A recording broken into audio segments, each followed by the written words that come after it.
Praise the lord. మన ప్రభు రక్షకుడైన యేసుక్రీస్తు నామంలో మీకు నా ప్రత్యేకమైన శుభాలు.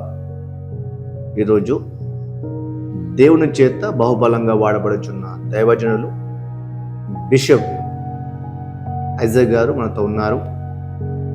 నిజంగా తను చేసే సేవ పరిచర్య చాలా గొప్పది. ఒకసారి తనను మీ ముందుకు తీసుకురావడానికి దేవుడు సాయం చేసి వచ్చాడు. ఒకసారి చూద్దాం రండి. మన ప్రభు రక్షకుడైన యేసుక్రీస్తు నామములో మీకు నా ప్రత్యేకమైన శుభాలయ్య గారు. వందనాలు. చాలా సంతోషం, మిమ్మల్ని కలవడం చాలా సంతోషం. కారణం ఏమిటి అంటే, ఈ రోజులలో స్వచ్ఛమైన వాక్యం బోధించేవారు కొదువైపోయారు గనుక అటువంటి వారిని ఈ క్రైస్తవ సమాజానికి పరిచయం చేయాలనే ఆలోచనతో మాత్రమే ఇంటర్వ్యూ చేస్తున్నాము. బట్ మీరు మాకు ఇచ్చిన సమయం బట్టి మీకు ప్రత్యేకమైన వందనాలు. నేను మీ గురించి పుస్తకాలు చదివాను, అదేవిధంగా తెలుసుకున్నాను. నేను పరిచర్య గురించి మాట్లాడక పూర్వము మీ యొక్క వ్యక్తిగత జీవితాల గురించి మాట్లాడని ఆశపడుతున్నాను. వాస్తవంగా మీ యొక్క పూర్తి పేరేంటి? పూర్తి పేరు ఐజాక్ రాజు పెనుమాల. ఓకే, ఐజాక్ రాజు పెనమల పూర్తి పేరు. మీరు దేవుని సేవలోనికి రాకముందు మీరు ఏం చేసేవారు? ప్రభుత్వ ఉద్యోగం చేసేవాడిని. ప్రభుత్వ ఉద్యోగం చేసేవారు అంటే ఎలాంటి ఉద్యోగం చేసేవారు? 1982 సంవత్సరంలో పబ్లిక్ సర్వీస్ కమిషన్ ద్వారా జూనియర్ అసిస్టెంట్గా జాయిన్ అయినాను. ఓకే, హైదరాబాద్లో లేబర్ డిపార్ట్మెంట్లో గవర్నమెంట్ సర్వీస్లో. దాని తర్వాత అంచెలంచెలుగా ప్రమోషన్ ద్వారా next cadre labour officer, assistant commissioner, deputy కమిషనర్గా నేను చివరిగా పనిచేసి 2019 సంవత్సరంలో రిటైర్డ్ అయినాను. అది నా యొక్క పాత సేవక జీవితం కన్నా ముందుది. ఓకే, అది కానీ వాస్తవంగా మీ కుటుంబం అంతా కూడా క్రైస్తవ కుటుంబం అన్న? అవును, క్రైస్తవ కుటుంబమే. మా తల్లిదండ్రులు, మా తాత ముత్తాతలు కూడా క్రైస్తవులే. అంటే వాళ్ళు సేవకులేనా? సేవకులు కాదు. సేవకులు కాదు, వాళ్ళు ప్రభుత్వ ఉద్యోగులు, టీచర్స్గా పనిచేసేవారు. మా ఫాదర్ టీచరే, మా గ్రాండ్ ఫాదర్ కూడా టీచరే. టీచర్స్ అంతా గవర్నమెంట్ ఎంప్లాయీసే. అంత గవర్నమెంట్ ఎంప్లాయీస్. దేవుని స్తోత్రం. ఇప్పుడు ఆ విధంగా చూస్తున్నప్పుడు, మీరు ఉద్యోగంలో ఉన్నప్పుడు మీరు జరిగిన ఒక చిన్న సంఘటన నేను తెలుసుకోవచ్చా? మీరు ఒక్కనొక సమయంలో కొంత డబ్బు మీ అకౌంట్లో పడింది, 93 లక్షల రూపాయలు పడింది. ఆ డబ్బు తిరిగి ఇవ్వడానికి వెళ్ళినప్పుడు మీ పైన తప్పు ఆరోపణలు చేస్తూ వచ్చారు. అప్పుడు ఎలా రియాక్ట్ అయ్యారు మీరు? చాలా మంచి ప్రశ్న. ఎందుకంటే ప్రభుత్వ ఉద్యోగంలో పనిచేయడం అనేది ఒక రకంగా ఒక సవాలుతో కూడుకున్నది. అందులో క్రైస్తవులుగా ఉంటూ మన ఆ విధంగా ప్రభుత్వ సర్వీసులో పనిచేయడం ఉన్నప్పుడు చాలామంది శక్తులు కావచ్చు, శత్రువులు ఉండొచ్చు, ఇంకేదన్నా మిగిలిన సహోద్యోగులు కావచ్చు, ఎవరైనా కూడా చాలామంది మనల్ని బ్లేమ్ చేయడం కూడా చూస్తూ ఉంటారు. అవును, అంటే మన భక్తి జీవితం కావచ్చు, మన యొక్క డిసిప్లిన్ కావచ్చు, ఇవన్నీ చూసి వాళ్ళు చేస్తూ ఉంటారు. అయినప్పుడు కూడా మీరు చెప్పిన సంఘటన మరి నాకు ఇప్పుడు గుర్తొస్తుంది. అంటే అది జరిగి కూడా 2013లో జరిగింది. ఓకే, 2013లో. 13 సంవత్సరాలు అయిపోయింది. మరి పూర్తిగా జ్ఞాపకం ఉండకపోయినా కానీ కొన్ని విషయాలు మీకు చెప్తాను. ఓకే, ఏంటంటే అది ఒక క్రైస్తవుడిగా నేను ఉంటున్నప్పుడు, ఒక ఆఫీసర్గా పనిచేస్తున్నప్పుడు, ఒక డ్యూటీలో భాగంగా నేను ఒక సంస్థని ఇన్స్పెక్షన్ వెళ్ళడం జరిగింది. అది కూడా మామూలు సంస్థ కాదు, Indian railways. Okay, Indian railways రైలు నిలయం ఉంది కదా, అక్కడికి వెళ్ళడం జరిగింది. అక్కడికి వెళ్ళినప్పుడు నా ప్రభుత్వ ఉద్యోగంలో భాగంగా వాళ్ళు ప్రభుత్వానికి కొన్ని సెస్ వాళ్ళు పే చేయాలి. వాళ్ళు పనిచేసి ఆ కాంట్రాక్ట్స్ ద్వారా వాటి ద్వారా ప్రభుత్వానికి సెస్ కట్టాలి. దాని నిమిత్తం నేను చెకింగ్ వెళ్ళినాను. వాళ్ళు ఆ సెస్ కట్టలేదు అప్పటికి. కాబట్టి నేను ఏం చేశానంటే ఇమీడియట్గా నోటీస్ ఇచ్చినాను అక్కడి నుంచి. ఓకే, నోటీస్ ఇష్యూ చేసిన, మీరు 93 లక్షలు మీరు మీరు కట్టలేదు కాబట్టి మీరు ఇమీడియట్ కట్టండి, వారం రోజులు కట్టండి అని చెప్పి నోటీస్ అని ఇవ్వడం జరిగింది.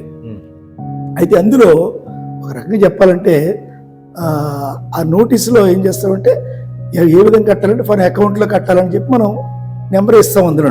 అవును, ఒక నెంబర్, ఆ అకౌంట్ నెంబర్ కట్టమని ఇస్తాం. అయితే ఏమైందంటే అక్కడ పొరపాటున నా అకౌంట్ నెంబర్ ఇచ్చేసిన అందులో నేను మీరు మర్చిపోయి ఓకే నా అకౌంట్ నెంబర్ ఇచ్చిన, గవర్నమెంట్ నెంబర్ బదులు నా అకౌంట్ నెంబర్ ఇచ్చేసిన, నా శాలరీ అకౌంట్ నెంబర్. అది వాళ్ళు ఇమీడియట్గా వారం రోజులకి వాళ్ళు అకౌంట్లో ట్రాన్స్ఫర్ చేశారు. తీరా ఇప్పుడు సెల్ ఫోన్లో మెసేజ్ వస్తుంది కదా, అవును, ఇమీడియట్గా మెసేజ్ వచ్చేటప్పటికి నాకు ఆశ్చర్యం వేసింది. నా అకౌంట్లో 93 లక్షలు ఎవరు వేశారు అసలు? అది అప్పట్లో చాలా పెద్ద అమౌంట్, అది చాలా పెద్ద ఇప్పుడు కూడా అమౌంట్ 93 లక్షలు అంటే చాలా. ఏంటి ఆశ్చర్యపోయి వెంబడి నేను మీ బ్యాంక్ వెళ్ళినాను. అవును, వెళితే వాళ్ళు చెప్పారు ఇదిగో ఫలానా రైల్వేస్ డిపార్ట్మెంట్ నుంచి వచ్చిందంటే అప్పుడు నాకు జ్ఞాపకం వచ్చింది. ఓకే, అది నేను ఇచ్చిన నోటీస్ వెరిఫై చేస్తే అరే కరెక్ట్ కదా, రాగా నేను ఇచ్చినాను అని చెప్పి నా అంతటి నేను ఇమీడియట్గా విత్ ఇన్ అవర్లోనే నా అకౌంట్ నుంచి గవర్నమెంట్ అకౌంట్కి ట్రాన్స్ఫర్ చేసిన. అక్కడక్కడే ట్రాన్స్ఫర్ చేసిన తర్వాత సరే ఇది జరిగింది కాబట్టి డిపార్ట్మెంట్ కూడా చెప్పాలి, ప్రభుత్వానికి చెప్పాలి కాబట్టి నా అంతటి నేనే ఇమీడియట్గా అదే రోజుని మా head of the department commissioner ఉంటాడు, నేను లెటర్ రాసినాను ఆయనకి, ఇలా జరిగింది, పొరపాటు అయితే నా అకౌంట్లో వచ్చింది ఇమీడియట్గా నేను మీకు ట్రాన్స్ఫర్ చేసినని చెప్పి ఒక ఇంటిమేషన్ ఇచ్చినాడు. అది నేను స్వచ్ఛంగా ఒక క్రైస్తవుడిగా నమ్మకంగా నీతిగా న్యాయంగా జరిగించినాడు. అవును, జరిగించినాడు. అది తప్పు జరిగిందని చెప్పడం జరిగింది. కానీ దాన్ని మా కమిషనర్ ఏంటంటే 93 లక్షలు అంటే అప్పటికి చాలా మంది తెలిసిపోయింది. అది 93 లక్షలు ఈయన ఎట్లా తీసుకున్నాడు, ఎట్లా వచ్చిందని చెప్పి చాలా మంది అనేక విధాలుగా ప్రలోభపెట్టి చేసేటప్పటికి కమిషనర్ గారు కూడా లేదు ఏదో జరిగి ఉంటుంది ఇక్కడ అని చెప్పి ఆయన ఎంక్వైరీ వేయడం చేశారు. అన్ని గవర్నమెంట్కి వెళ్ళింది, ఇవన్నీ చాలా జరిగినాయి.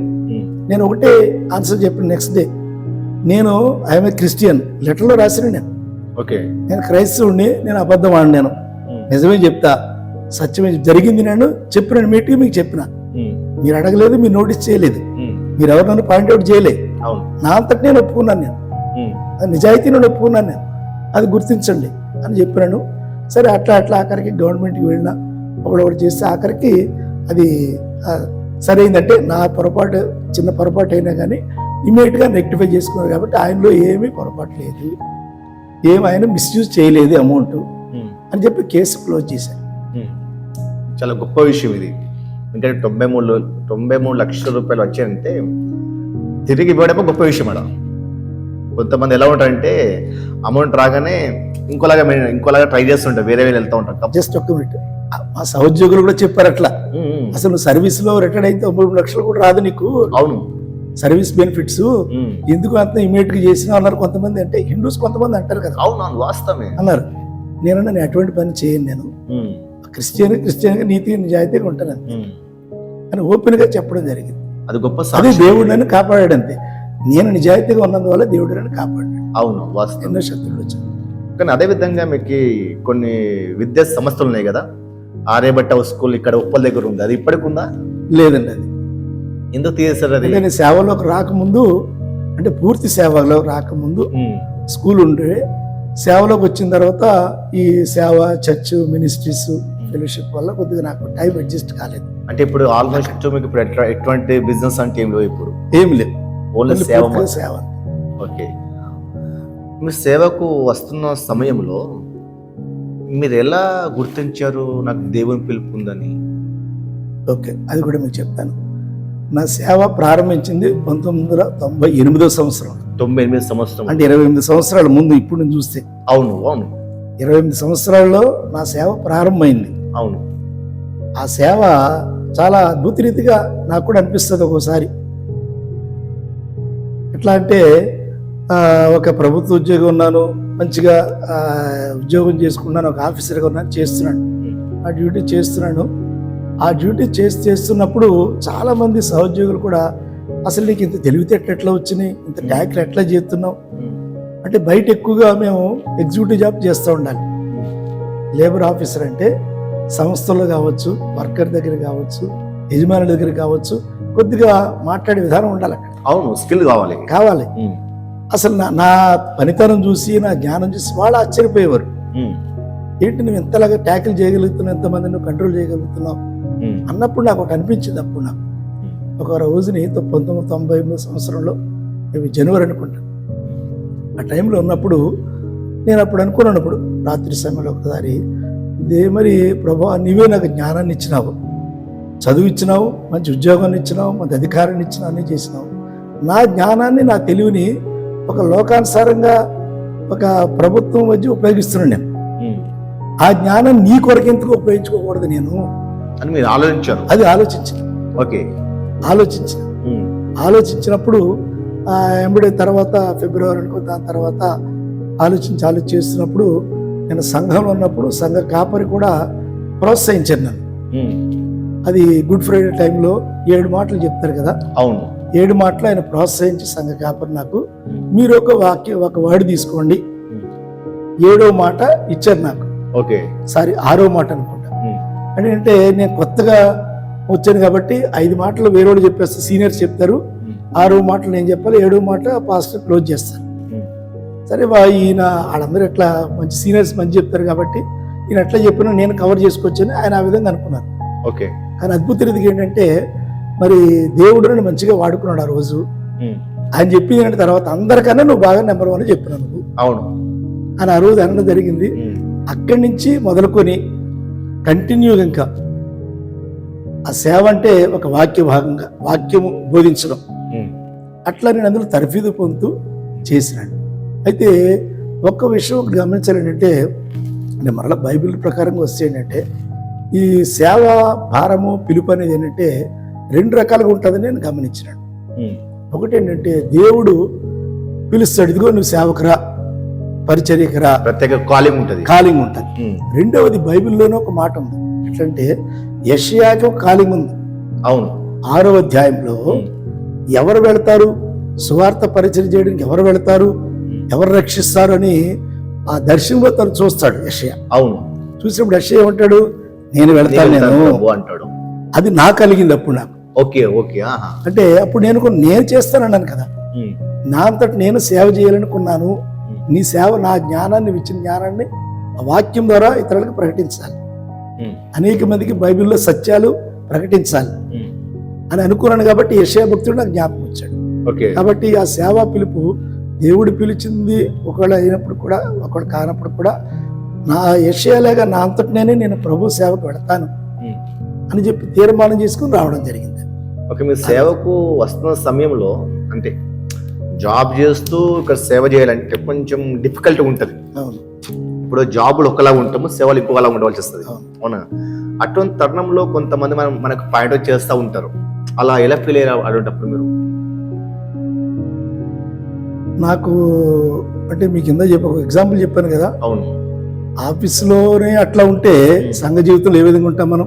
అవును, నేను చాలా అంటే సంఘంలో కూడా ఒక సెక్రటరీ అడ్మినిస్ట్రేషన్గా చూసేవాడిని, తర్వాత సేవలో కూడా వాక్యం బోధించేవాడిని. కాబట్టి నా జీవితంలో మరి ఎక్కువగా క్వశ్చన్ చేసిన వాళ్ళు లేరు ఎవరు కూడా. ఓకే, ఎందువల్లంటే నా జీవితం పర్సనల్ జీవితం చూసి ఈయన మాట నిజం చెప్తాడు అంతే, సత్యం చెప్తాడు, యథార్థంగా ఉంటాడు, అబద్ధాలు ఆడాడు, మోసం ఉండదు అని చాలా గ్రహించి ఎక్కువ నాకు అపోజిషన్ రాలేదు. అంటే నా పర్సనల్ జీవితం చూసి ఆఫీసులో ఎట్లా ఉందో ఇంకెక్కువ ఉండాలి కదా ఇక్కడ, అట్లా ఎక్కువ రాలేదు నాకు. అట్లా మీ కుటుంబ జీవితం ఎలా ఉంటుంది? మీకు ఎంతమంది పిల్లలు? ఎలా మీకు కుటుంబ జీవితం? నాకు 1983 సంవత్సరంలో వివాహం అయింది. 83 సంవత్సరం అంటే 43 సంవత్సరాలు అయింది కదా. 83 సంవత్సరాల్లో వివాహం అయింది. తర్వాత 2 కుమారులు పుట్టారు, 1 కుమార్తె. వాళ్ళది ఇప్పుడు వాళ్ళ అందరికి మ్యారేజ్ అయిపోయారు, అందరూ సెటిల్ అయిపోయారు. అట్లా ఉంది మా వివాహ జీవితం, కుటుంబ జీవితం. అందరి మ్యారేజెస్ అయిపోయినాయి, మీరు కూడా హ్యాపీగా ఉన్నారు, సేవలు ఉన్నారు, పరిపూర్ణంగా సేవలు ఉన్నారు. అంతే. బట్ మీరు నాకు ఇచ్చిన ఒక బుక్ చూసినప్పుడు నేను చాలా ఆశ్చర్యపోయాను. యేసేపు జీవితం యొక్క రహస్యాలు అంటే మీరు థీసిస్ రాశారు కదా. ఈ థీసిస్ ఎప్పుడు రాశారు మీరు? నేను అంటే 2019 సంవత్సరంలో రిటైర్డ్ అయ్యాను నేను పూర్తిగా. అంటే సేవ చేస్తున్నప్పుడు కూడా పార్ట్ టైంగా చేస్తున్నప్పుడు కూడా మరి ప్రభుత్వ ఉద్యోగంలో కనుక రెండూ జరిగిస్తూ ఉండేవాడిని. దేవుడు నాకు ముందు నుంచి దర్శనం ఉంది, కానీ సరే కొద్దిగా పూర్తి అయిన తర్వాత పూర్తిగా ప్రభుత్వ ఉద్యోగం పూర్తి అయిన తర్వాత సేవలో వద్దామని అనుకున్నాను. నేను ఆ విధంగా పూర్తి సేవలు వచ్చినప్పుడు 2019లో నేను థియలాజికల్ కాలేజీలో కరస్పాండెన్స్గా జాయిన్ కావడం జరిగింది. ఓకే. 1 year కోర్స్ చేసినాను. దాని తర్వాత మాస్టర్ ఆఫ్ డివినిటీ చేసినాను. మాస్టర్ ఆఫ్ డివినిటీ చేసిన తర్వాత నాకు ఒక థీసిస్ రాయాలి, అంటే ఒక డాక్టరేట్ పొందాలి ఉద్దేశంతో రాయాల్సింది అన్నప్పుడు నేను కాలేజీ ప్రిన్సిపల్ కలిసినప్పుడు మరి థీసిస్ రాయండి అని అన్నప్పుడు నాకు ఆలోచన వచ్చినట్టే, కొంతమంది సంఘాన్ని గురించి రాయండి, లేదా బైబిల్లో ఒక వ్యక్తుల గురించి, లేదా పరిశుద్ధాత్మ గురించి అలా కొంతమంది సజెషన్ చేశారు. అవును. అయితే నాకు ఆయన ప్రోత్సహించింది ఏంటంటే, యేసేపు గురించి అసలు ఎవరు కూడా సందేశాలు ఎవరు, మెసేజ్లు ఎవరు, అసలే ఆ యేసేపు యేసేపు కాదు, న్యూ టెస్టిమెంట్లో యేసేపు కాదు, పాత నిబంధనలు యేసేపు గురించి ఇప్పుడు కూడా ఎవరు కూడా మెసేజ్లు చాలా తక్కువ ఉంటాయి ఆయన మీద. అవును కదా. అబ్రహాం ఉంటుంది, మోషే ఉంటుంది, దావీదు ఉంటుంది, వాళ్ళందరిది ఉంటాయి, ఎక్కువ మంది రిఫరెన్స్ ఇస్తూ ఉంటాం. కానీ యోసేపుది అసలు ఎవరు కూడా టచ్ చేయం అసలు. కానీ ఆ జీవితము చాలా ఉన్నతమైనది, అసలు ఉన్నతమైన జీవితం కదా. కాబట్టి నాకు అనిపించింది ఏంటంటే, అసలు యోసేపు జీవితాన్ని మనం పరిచయం చేద్దాం. యోసేపు జీవితము మనకు ఆదర్శము అని చెప్పి హెడ్డింగ్ పెట్టి ఆ విధంగా ప్రారంభించినాను. చివరిగా మీరు చదువుంటారు, అంటే అక్కడ ఓల్డ్ టెస్టిమెంట్లో యోసేపు జీవితం ఏ విధంగా మరి ఆయన నీతిగాను, న్యాయంగా, యథార్థంగా, పరిశుద్ధంగా జీవించాడు అని తెలుసు మనకు. అవును. కాబట్టి అదే విధంగా ఆ యోసేపు జీవితాన్ని యేసుక్రీస్తు ప్రభువుకి ఆయన అది కంపేర్ చేస్తూ ఆ విధంగా ముగించడం జరిగింది. అంటే ఈయన కూడా యేసుక్రీస్తు ప్రభు కూడా అటువంటి జీవితాన్ని, నీతి కావచ్చు, పరిశుద్ధత కావచ్చు, ప్రేమ కావచ్చు, దయ కావచ్చు, కరుణ కావచ్చు, ఆ విధంగా న్యూ టెస్టిమెంట్లో యేసుక్రీస్తు ప్రభు అంటే మనం అంత వర్ణించిపోయినప్పుడు కూడా కొద్దిగా మానవ రీతిగా ఆయన జన్మించాడు కాబట్టి యేసుక్రీస్తు ప్రభు వారు ఆయన మానవుడిగా యేసేపున్నాడు కనుక రెండు కంపేర్ చేసి ఆ విధంగా రాసి వచ్చారు. అది రాయడం జరిగింది. దానికి నాకు చాలా అప్రిషియేట్ చేసి డాక్టరేట్ కూడా ఇవ్వడం జరిగింది. కానీ చాలా సంతోషకర విషయం ఏంటంటే, నేను ప్రతి విషయం చాలా జాగ్రత్త చదివాను ఈ యొక్క పుస్తకాన్ని. ఈ పుస్తకాన్ని చదివినప్పుడు ఏ కోణంలో కూడా ఆలోచించచ్చా అని అనిపించింది నాకు. అంటే యేసపు గారి యొక్క గుణగణాలను చాలా అర్థవంతంగా వన్ బై వన్ అంటే సహోదరుల మధ్య ప్రేమ కానీ, అది ఆయన ఒక బాధ్యత కానీ, ఆయన దేవుడిచ్చినటువంటి కళను మర్చిపోకుండా ఓపికతో కనిపెట్టడం కానీ, ప్రతి విషయం కూడా మీరు చాలా జాగ్రత్తగా రాశారు. నేను చాలా ఆశ్చర్యపోయాను నిజంగా. ఒకవేళ ప్రేక్షకులు యేసప్ గురించి ఎక్కువ విషయాలు తెలుసుకోవాలనుకుంటే ఈ బుక్ను చదవండి. ఒకవేళ ఈ బుక్ మీకు కావాలంటే నన్ను సంప్రదించండి, ఈ బుక్ మీకు అందించబడుతుంది. సరే, అదేవిధంగా మనం ముందుకు వెళ్దాం. మీరు దేవుని సేవకు వస్తున్న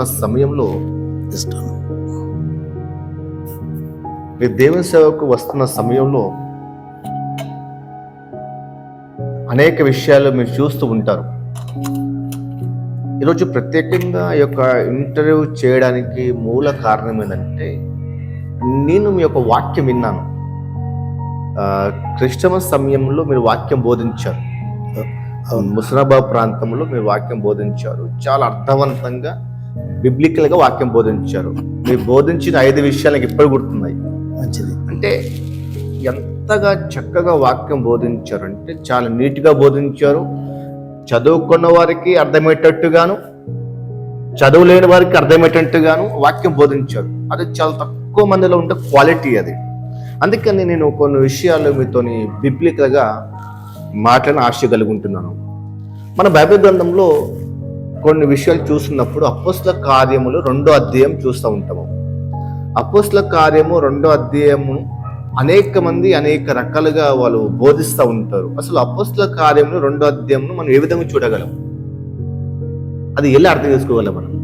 ఓకే, మీ ప్రశ్న అంటే మీరు ఓపెన్గా చెప్పకపోయినా కానీ నాకు అర్థమైంది ఏంటంటే, అందులో పరిశుద్ధాత్మ గురించి, భాషల గురించి ఎక్కువ అనిపిస్తుంది. అవును, అదే మీరు ఓపెన్గా చెప్పని నాకు అర్థమైంది అది. అవును కదా. అంటే పరిశుద్ధాత్మ తర్వాత భాషలు ఎక్కువగా 2వ అధ్యాయం అంతా అందులో కనిపిస్తుంది. అవును, ఒకసారి నేను అందులో మీకు చూపిస్తాను. అందులో అంటే బిబిలికల్గా మనం చూడాలి కాబట్టి బిబిలికల్గానే మనం ధ్యానం చేయాలి. అవునవును. బిబిలికల్ మనం మాట్లాడుకోవాలి. మన సొంత మీరు ఇంతకుముందు మాట్లాడినా కూడా నా సొంత అనుభవం మీద సాక్ష్యం వేరే విషయం, అది ఇది బిబిలికల్ గా ఉండాలి. అవును. ఒకసారి మనం చూసినట్లయితే అపొస్తలుల కార్యముల గ్రంథంలో 2వ అధ్యాయంలో మీరు చెప్పిన దాని ప్రకారంగా 3వ వచనము 4వ వచనము చదవండి అక్కడ. మరియు అగ్ని జ్వాల వంటి నాలుకలు విభజింపబడి నట్టుగా వారికి కనబడి వారిలో ఒక్కొక్కని మీద వాలగా అందరూ పరిశుద్ధాత్మతో నిండిన వారై ఆ ఆత్మ వారికి వాక్కు శక్తి అనుగ్రహించిన కొలది అన్య భాషలతో మాట్లాడసాగిరి. అవును. ఇది పెంతెకోస్తు దినం రోజున జరిగిన సంఘటన. అవును. దీనిని ప్రస్తుత సమాజంలో చాలా మంది ఏం చేస్తున్నారంటే దీన్నే పెంతెకోస్తు అని చెప్పి సంఘాల కింద వాడు ప్రబోధిస్తున్నారు. వాడు విధంగా మరి పేర్లు కూడా పెట్టుకున్నారు చాలా వరకు కూడా. అవును. పెంతెకోస్తు సంఘాలు. అసలు యాక్చువల్గా పెంతెకోస్తు అనేది ఇది ఒక పండుగ. అది అసలు పండుగ అది పండుగ అంటే ఇశ్రాయేలుకి ఒక పండుగ. అది ఎప్పుడంటే పస్కా పండుగ తర్వాత 50 రోజులకు వచ్చేదే పస్కా పండుగ. అవును. చాలా పండుగలు ఉన్నాయి ఇశ్రాయేలుకి, యూదులకి.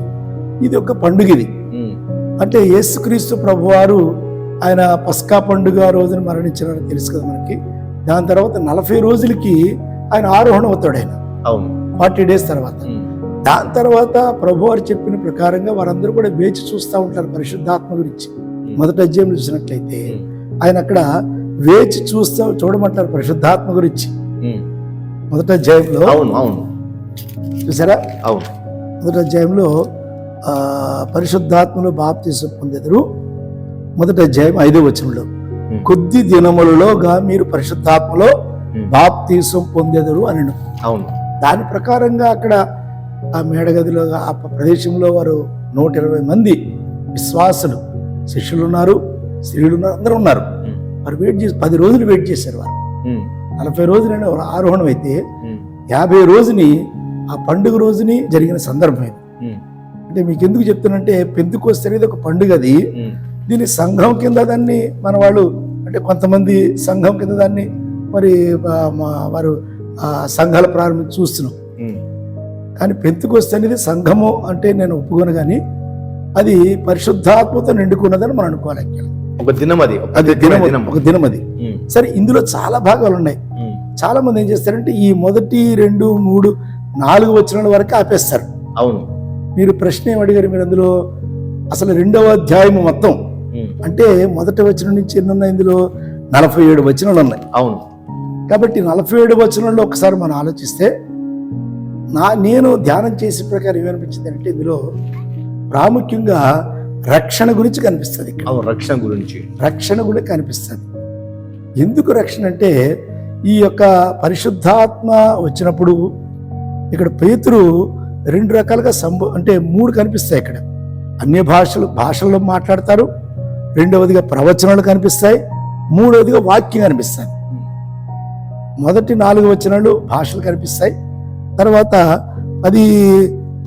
16 వచనం నుంచేమో ప్రవచనాలు కనిపిస్తాయి. ప్రవచనాలు 16 వచనం నుంచి. తర్వాత 22 కానీ తర్వాత కింద 32వ వచనంలో వాక్యం కనిపిస్తుంది. 3 ఉన్నాయి ఇందులో సంగతులు. ఇది మొదటగా భాషలు, తర్వాత ప్రవచనాలు, తర్వాత వాక్యం. ఈ 3 జరిగించడం ద్వారా రక్షణ వారు పొందగలిగినారు.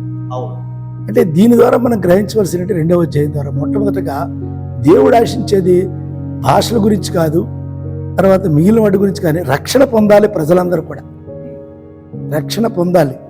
కాబట్టి భాషల ద్వారా వాళ్ళు రక్షణ పొందలేదు. గమనించుకోండి, అక్కడ భాషల ద్వారా రక్షణ పొందలేదు. ఎక్కడ పొందారో ప్రవచనము ద్వారా కొంతవరకు వాళ్ళకి కనిపించింది. ఎందుకంటే ఇశ్రాయేలుకి ప్రవచనాలు చాలా ఇష్టం. వాళ్ళకి ప్రాఫెసిస్ అంటే పాత నిబంధనలు ఏం చెప్పారు దేవుడు ఏం చెప్పాడు మా యొక్క ప్రవక్తలతో చూస్తుంటాం. ఇక్కడ పేతురు ఏం జ్ఞాపకం చేస్తాడు? 14వ వచనం నుంచి 16వ వచనంలో అక్కడ యోవేలు ప్రవక్త గురించి చెప్తాడు. యోవేలు ప్రవక్త గురించి చెప్తే ఏమంటాడంటే మనుషులందరి మీద నా ఆత్మను కుమ్మరించెదను, మీ కుమారుడు నీ కుమార్తెలను ప్రవచించెదరు. కింద 18వ వచనం నా ఆత్మను కుమ్మరించెదను కనుక వారు ప్రవచించెదరు అని అంటాడు. యోవేలు గురించి జ్ఞాపకం చేస్తాడు. దాని తర్వాత దావీదు గురించి 25 వచనం నుంచి దావీదు గురించి జ్ఞాపకం చేస్తాడు. ఇక్కడ అంటే ప్రవచనాలు ఏ విధంగా ఉన్నాయి, అవి ప్రభువులో నెరవేరినాయి. నెంబర్ 1 అన్నమాట. అదొకటి ప్రవచనం. రెండవది ఏంటంటే వాక్యము. వాక్యం ఎట్లా అంటే మీరు ఈ విధంగా యేసుక్రీస్తుని సిలువేసినారు. మీరు ఇది ఇక్కడ కనిపిస్తుంది. మీరు 23 వచనంలో మీరు దుష్టుల చేత సిలువ వేయించి చంపితిరి, అదొక మాట.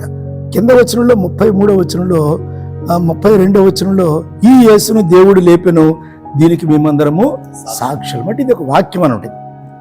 ఈ ప్రవచనాలు విన్న